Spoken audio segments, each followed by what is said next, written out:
Vamos então aos assuntos do dia, começando com o encontro entre o presidente dos Estados Unidos, Donald Trump, e o presidente da Rússia, Vladimir Putin, para discutir termos de um acordo para o fim da guerra da Ucrânia, que se estende por quase 3 anos. Trump disse ontem que conversou com Putin e que o presidente russo está disposto a acabar com o conflito. Vamos ouvir o que ele disse. I'll be dealing with President Putin largely on the phone, and we ultimately expect to meet. In fact, we expect that he'll come here and I'll go there, and we're going to meet also probably in Saudi Arabia. The first time we'll meet in Saudi Arabia, see if we can get something done. Bom, ninguém melhor então para trazer um panorama dessas negociações e explicar as implicações do que o nosso especialista em relações internacionais e editor de Opinião de O Tempo, Frederico Duboc. Fred, bom dia. Bom dia, Dani, bom dia a todos. Realmente, o dia 12, ou seja, ontem, foi um dia de muita comunicação do Trump com a região da Ucrânia. Ele passou 1h50 conversando com o Vladimir Putin. Ele estava acertando os detalhes do que depois ele apresentou como um plano de paz para a Ucrânia. E ele depois conversou, antes de fazer essa apresentação, ele conversou com o Zelensky também, uma conversa mais curta. Durante a campanha, o Donald Trump havia falado que ele ia resolver essa questão em 24 horas. Ele, sendo eleito, ele resolveria em 24 horas. Passaram essas 24 horas da posse, etc. Ele trabalhou nisso de uma forma diferente. Ele trabalhou se aproximando do Putin. Por exemplo, teve uma reunião dos últimos dias que levou à libertação de 2 presos, um americano e um russo, que foram trocados. Ele foi recebido agora no dia 11, dia 12. Houve também uma visita do secretário do Tesouro à Ucrânia para poder conversar sobre custos e ajuda dos Estados Unidos à Ucrânia e contrapartidas. O Trump e o Putin tiveram uma série de ligações que não foram confirmadas pelo Kremlin, mas que o Trump confirmava pelas redes sociais dele, que ele tinha conversado, e foi andando. E ele apresentou esse plano ontem, que é uma abordagem bem diferente da que se estava fazendo. A gente até tem aí, né, uma arte que mostra um pouco dessas diferenças, né, das propostas do Joe Biden, que é a proposta anterior, e da proposta do Trump agora, que aparenta ter mais possibilidade de ser aceita, né, Fred?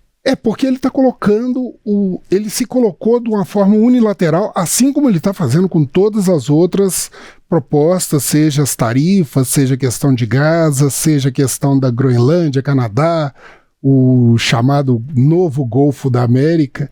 Mas vamos para a Ucrânia. O Trump propõe que é o fim dos conflitos, só que, diferentemente de Biden, que exigia a retirada da Rússia, a Ucrânia vai perder esses territórios. Isso equivale a mais ou menos 1/5 do território da Ucrânia que está sob o poder da Rússia, são mais ou menos 3 milhões de habitantes. Então, ela vai perder. E isso significa a Crimeia, onde tem um porto militar russo, a região do Donetsk e a região de Luhansk. Não se falou sobre Kursk, que é uma área russa que foi ocupada pela Ucrânia.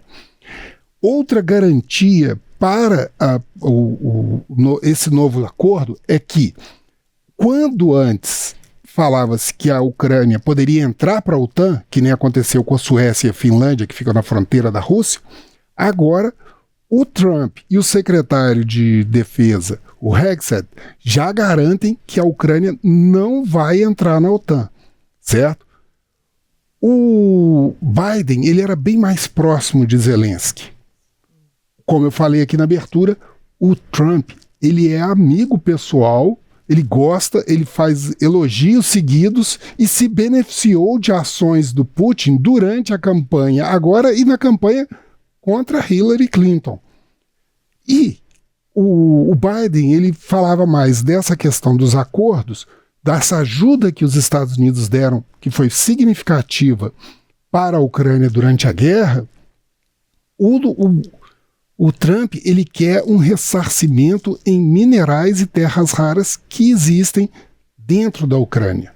Então ele já coloca de uma forma do pagamento. Ele sinalizou no telefonema com o Zelensky que ele daria alguns acordos econômicos, utilização de drones, indústria, etc., mas não foi muito além disso.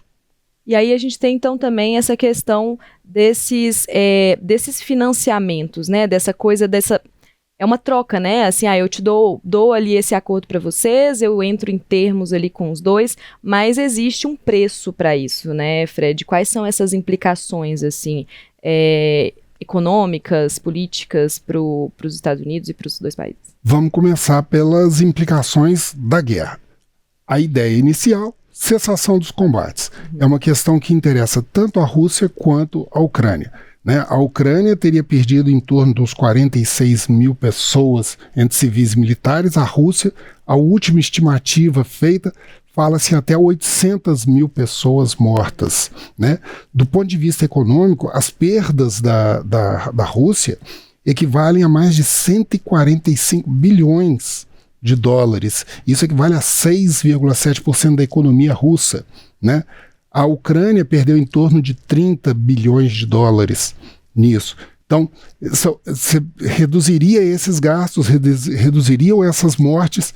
Isso seria a primeira consequência.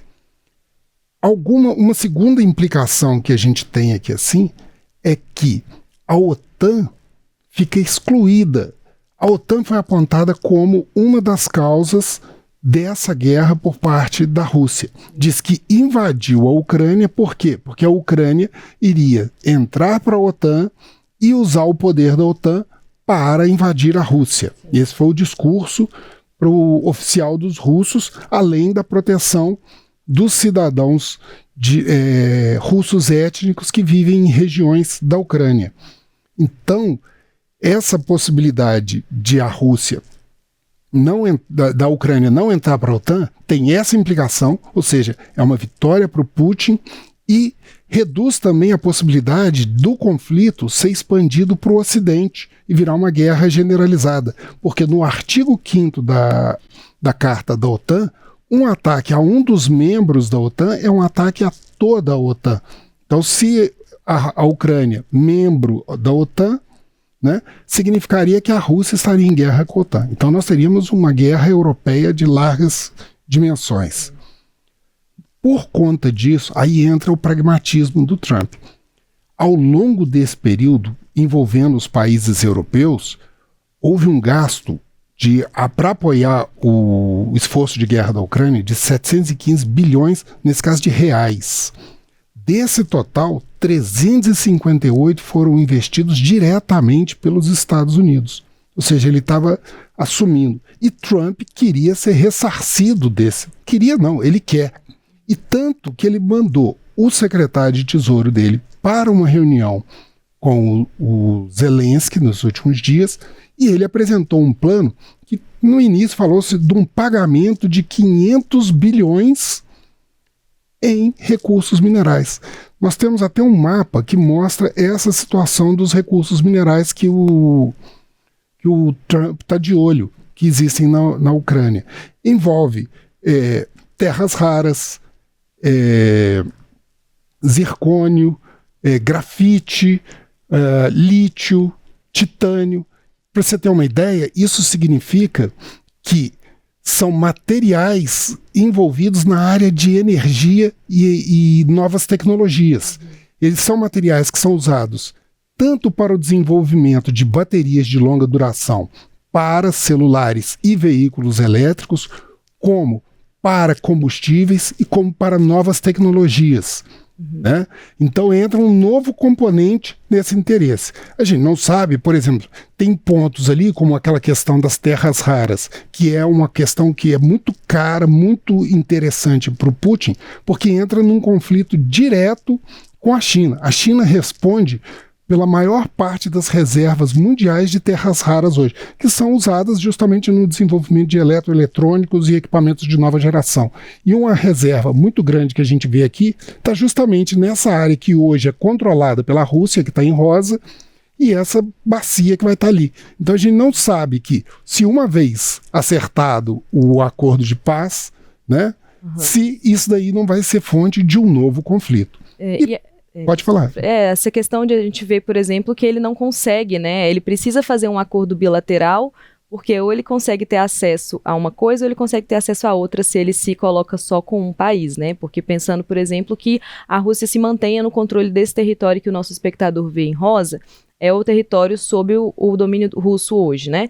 Então, você tem ali a maior reserva de terras raras dentro desse território, a maior parte, né?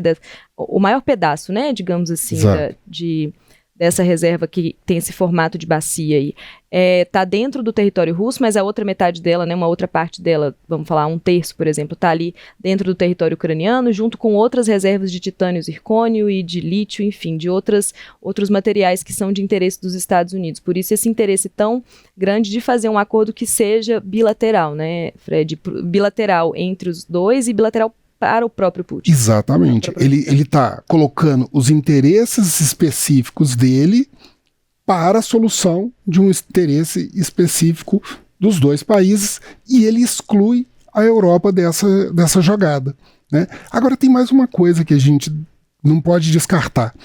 Acabando isso daí, você reabre os recursos da Rússia em petróleo e gás para serem disponibilizados no mercado mundial. Vai mas assim, no cravo do objetivo do Trump, que foi eleito com aquele slogan Drill, Baby Drill, né? E ele falou, nós vamos explorar o petróleo que existe no Alasca, que hoje tem uma restrição por leis ambientais.